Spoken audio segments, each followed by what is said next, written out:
we have our first international speaker here today. I'm very excited about that. Reverend Nadene Rogers is from Canada. She was the senior minister of one of our sister churches there in Calgary, Canada for many, many years. She also owned and taught in a clown school for several years. And she has, and here's what I love most about her. It's not her history, it's her passion. Because her passion is unleashing our joy. You know, we preach here a lot that we have the measure of everything we need inside of us. You have full compassion, you have full joy, you have full love, you have full abundance. There's nothing you don't have fully right now. But there's a lot that we don't experience that we have. It kind of needs to be unleashed. And that's her life work, is unleashing our joy. So, if you'll please join me in welcoming Reverend Nadene Rogers.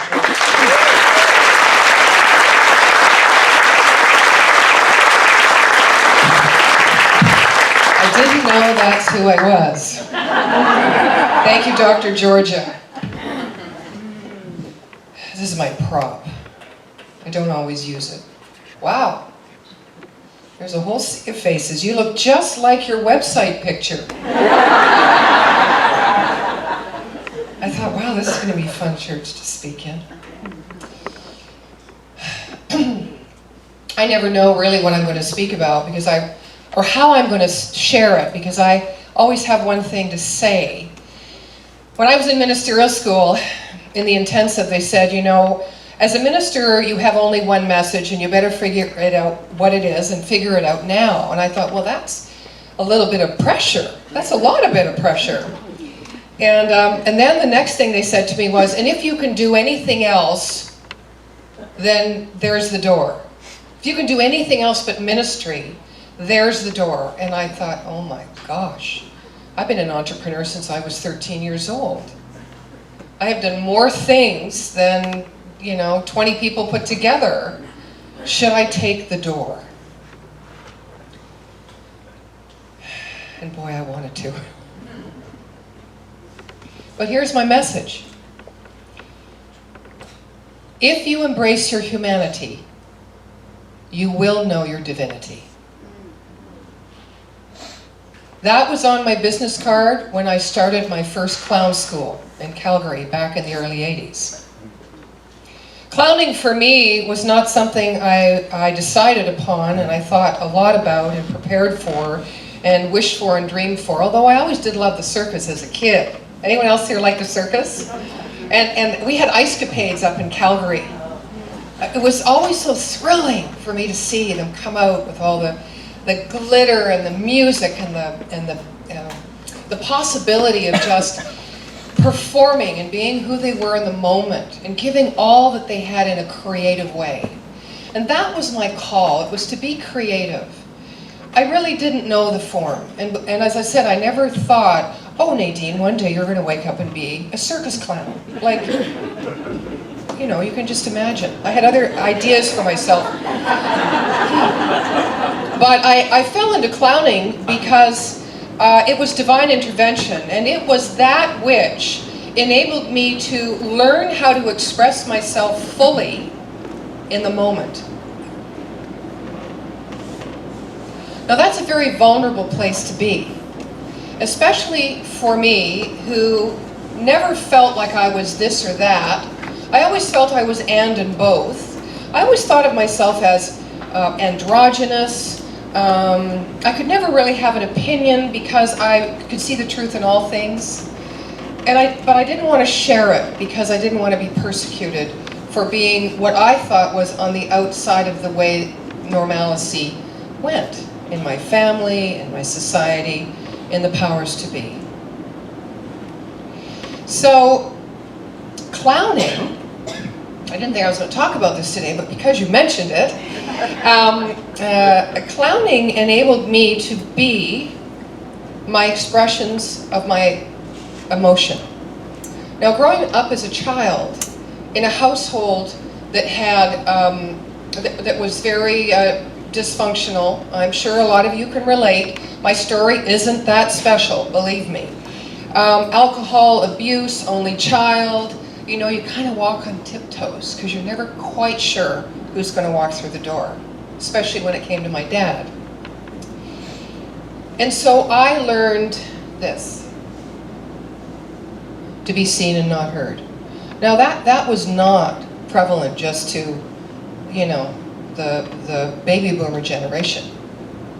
It's still happening today, of course. But as a clown, with the white mask of death, which is what the white signifies, it's death. It's actually death and resurrection.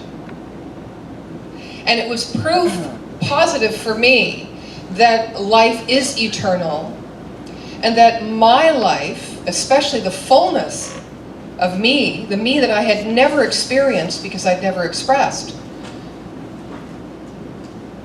was alive and well. So I got used to putting that white face on. Not so much because it was a mask, because I could hide behind it.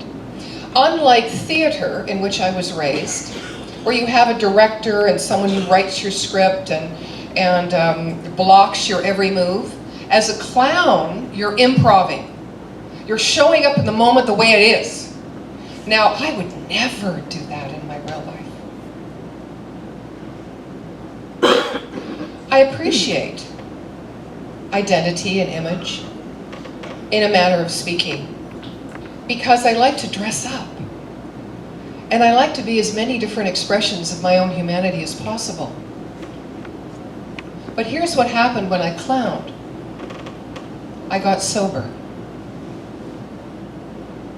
Because I had never been able to feel safe enough to express what I felt without retribution, without criticism, without violence.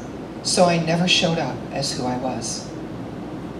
Now, fast forward, after all these years and the teachings of this beautiful science of mind, philosophy, I realized that I am not one thing.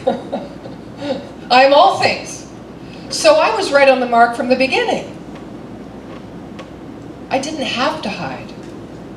But what I had to learn to do was to be vulnerable enough, to dissolve my defenses enough, to let myself out and love myself as I showed up.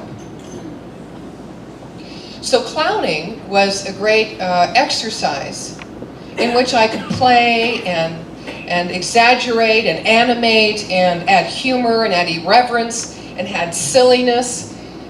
And so I opened a clown school to help people in their own journey of personal growth. As a clown, I didn't have to think about anything.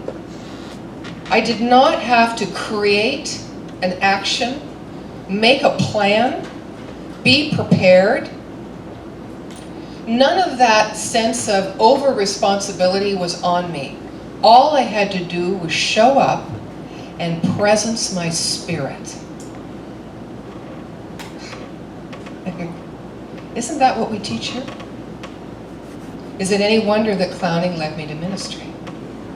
Again, nothing I chose, believe me. I never thought, after 20 years of a red nose and being silly, and by the way, laughing myself all the way to the bank, right?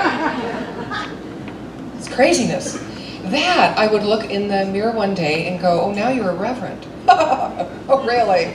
Well, this is going to be fun. Not. No, it was. Although I did retire 3 years ago. I don't like roles. I don't like names. I don't like labels. I just want to be who I am. And that changes in every moment with every breath, because we are fully individualized expressions of the infinite. So that became the quest. Little did I know when my first motto was, in order to embrace, if I embrace my humanity, I will come to know my divinity, because it is said, you shall know me in my flesh. not on a mountaintop necessarily. And by the way, something I just heard, which I love, spiritual practice doesn't get us where we want to go. It's the preparation that we do in order to do spiritual practice. Ah, that's the key. So again, it keeps pulling us back into that sense of beingness and being one with ourselves, within ourselves. It's a process of personal integration so that we can become congruent, so that the thoughts we think about ourselves, and I'm talking about the true thoughts, not the false thoughts or the illusionary thoughts that have us thinking less than ourselves, which you mentioned, or keeping us small, but those grandiose thoughts. Because if one thing is possible, anything is possible. And if all thoughts create, we get to choose those thoughts. So what stops us from choosing the grand thoughts, right? Well, here's my theory. My theory is that I don't know anything about me until I actually demonstrate it. Now, Dr. Ernest Holmes talks about demonstration before knowledge, and my understanding of that is that we need to demonstrate with faith, conviction, and trust in our own mind first, before the law of cause and effect completes itself, right? So our knowing, our conviction is the cause, the initiator. And if that cause is born within a sense of embracement and acceptance and love for oneself, no matter how we're showing up or what we're thinking, then might you think the corresponding effect would show up looking like the cause instead of not looking at all like what you want, the seed you planted, which is often what happens to us. So demonstration first in mind, and then you step out and you take the action in congruency to the thought. So if I'm thinking something, and here's the twist for me. You think, well, that has to be a good thought, right? A loving thought, a positive thought. Well, that's not always what happens. So when we're practicing, we have to be able to have a frustrated thought, or a resentful thought, or an angry thought, or a judgmental thought, and be one with that thought. And what that means is don't judge it, feel it. Don't judge it and separate yourself out from it. Be one with that thought, however you are feeling. Now, as a clown, I got to have fun with my anger. Whoever would have thought of that? We don't think about things like that. We banish that kind of thing.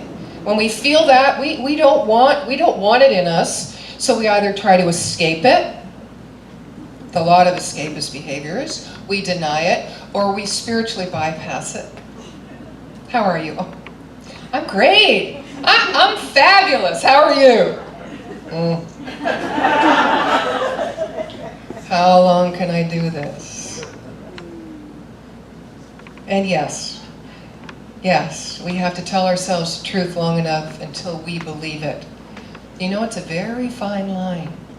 But that's why I got healed. That's why I no longer needed to escape into alcohol. Because if I was angry, I could embrace it without questioning it or judging it. And I could play with it and be creative and use my imagination with the expression of that anger, but it was still the intensity of that energy. And I let it out. I didn't keep it in. There's the healing. So demonstration in mind. Knowing the truth, knowing what you do want to create, having that mental, also emotional equivalent of what you want to, as co-creators of your life, actually create, but also be with yourself in each and every moment. Embracing who you are in that moment, because within every ounce of anger and within every pain of judgment is glory, is truth, is love, is wholeness, is perfection, and most of all, is a moment of observable transformation. I did a workshop once at a Sillamar, and they said, oh, Nadene, come up with something really creative and different, you know, do something that we don't often have speakers do. So I thought, well, what am I going to do? What am I going to do? And for all years I've heard ego, easing God out, ego, easing God out, right? I went, I don't believe that. Nothing eases God out. There's only the infinite. It can't be divided against itself. God is everywhere present. Even though, as Dr. Georgia said, the devilishness and the black, the dark, the shadow, the sin is not God-made, but God's presence is right where that is. Right? So I think I'm going to create a workshop called Ego, Easing God on Board. And the creative activity was building altars for our ego. ALTAR. People are going, what? I don't want to be nice to my ego. It gets me in a whole bunch of trouble. I can't even list the number of times I would like to kick it to the curb. It is an inbred signpost, a guide, a way shower, isn't it? It helps us understand what those core subconscious beliefs are that are operating us. Because as most people begin to understand, there is one mind, right? We are individualized. We use the one mind to think, and the one mind thinks through us, lives in as us, can only do for us what it could do through us. So it is our charge to be that open vessel, that receptive vessel, which means non-resistant. You know what you resist persists. So if it's the side of you that you don't like, if you keep resisting it, so welcome it. Welcome, welcome, welcome, welcome life. Because if you welcome life, all of your life, which means how you are feeling in the moment,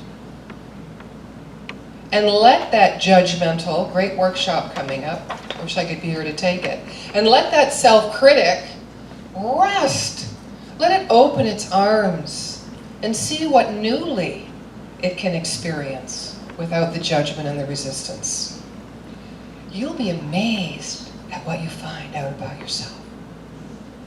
More so, you'll be amazed about what you find out about your divinity. There's a saying, transcend and include. And for those of you who are aware of our affirmative prayer that we teach in this philosophy, it's called spiritual mind treatment. And it starts at recognition. There are 5 steps or a 7-step treatment. I always teach 5. And the first one's recognition, knowing that God is all there is. Well, we can grab that intellectually. But if we're resisting any aspect of ourselves at any moment, we cannot feel the presence, the energetic joy of that truth. We get glimpses. We get moments and we go, oh God, I wish I could just stay there. We're not supposed to stay there. We might be all that God is as we are made in the image and likeness, but we are not God. We are moving into that beautiful, open, infinite expression of life, of aliveness, of passion through our own willingness to receive the truth of who we are, which means we can't do that if we don't receive the truth of all people, let alone this concept we have of God, and yet it's still only a concept. You've heard the expression, well, what would you think if there was a God beyond God? It's kind of like asking, is there other life on this planet or in the universe besides the Earth? Yeah. Everything we can think of is limited, even in our imagination. It's influenced by something else, by something that has gone before in consciousness, generations back, in our own experience. So for me, understanding all of that, I needed to demonstrate the experience of presencing all of who I was, because that was the only chance I believe I had, and this is years later now that I've done spiritual study, the only chance that I would ever have of really communing with the spirit within me. That was it. We can't know God, but God is knowable by us feeling and sensing and intuiting this presence, this fullness. And so after about 6 months of clowning, I never took another drink. I like to say I exchanged the red nose of the bottle for the red nose of the clown. Some said, keep your day job. So the idea of transcend and include was very hard for me. I had to get it. I'm going to point to this teaching symbol here. I had to understand God from right where I was. I couldn't understand it intellectually and say words that sounded good to me, but kept me in my head. I had to demonstrate for myself, presencing the sacredness of who I was through the acceptance of all of who I was, so that I could touch into the vibration of the Most High. And that vibration for me is joy. I identify it as joy. And so as we know with this teaching symbol that the top third represents consciousness, and God, the allness, the infinite, moving down and ascending from the cause, creating out of itself and its perfection and wholeness, many and multiple diverse expressions. Right? But I think, and what I'd like to share is that I believe we should reverse that expression.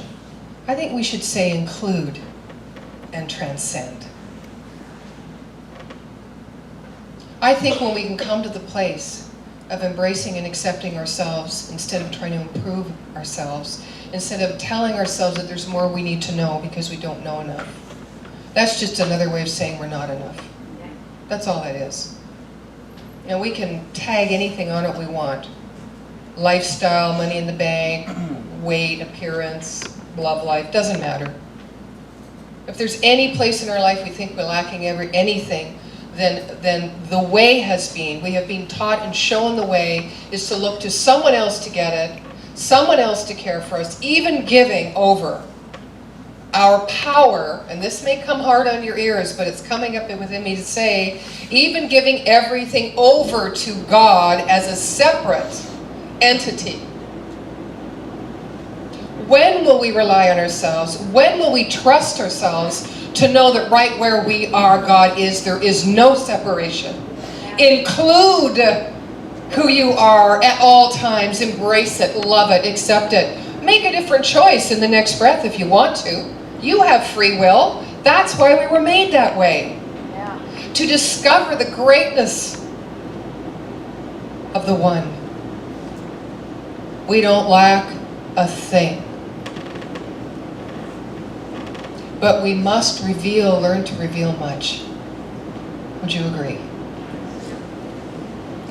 So let that be here. Embrace my humanity.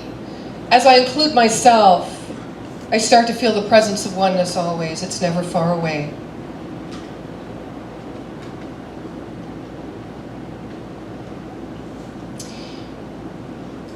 During the time that I was drinking, I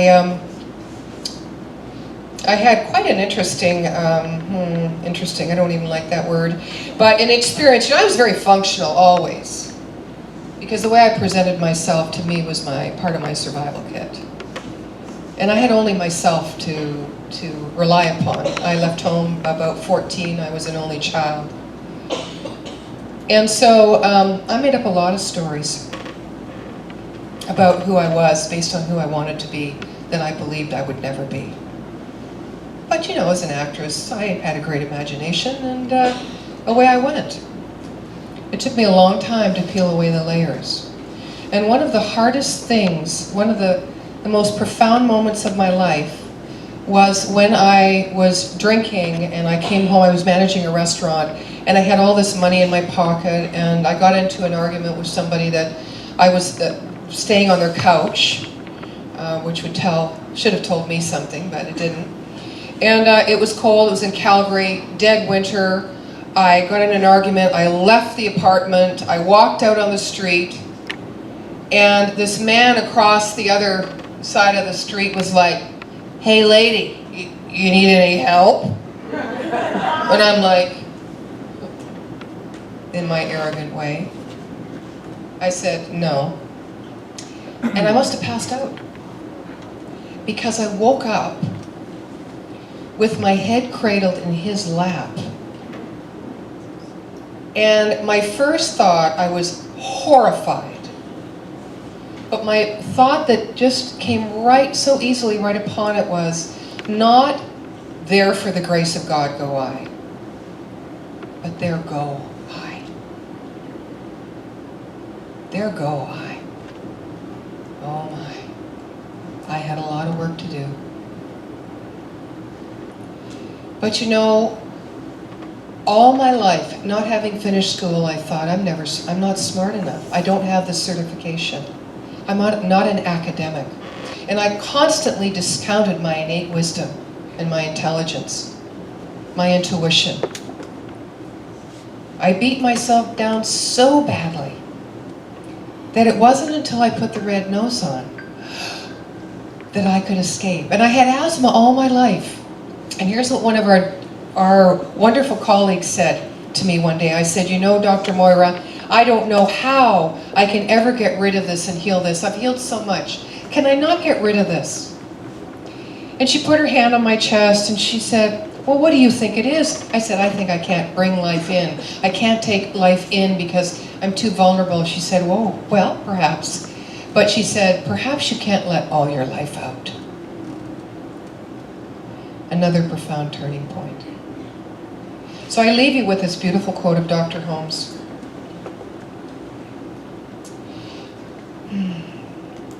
And I invite you to be in the world and love it.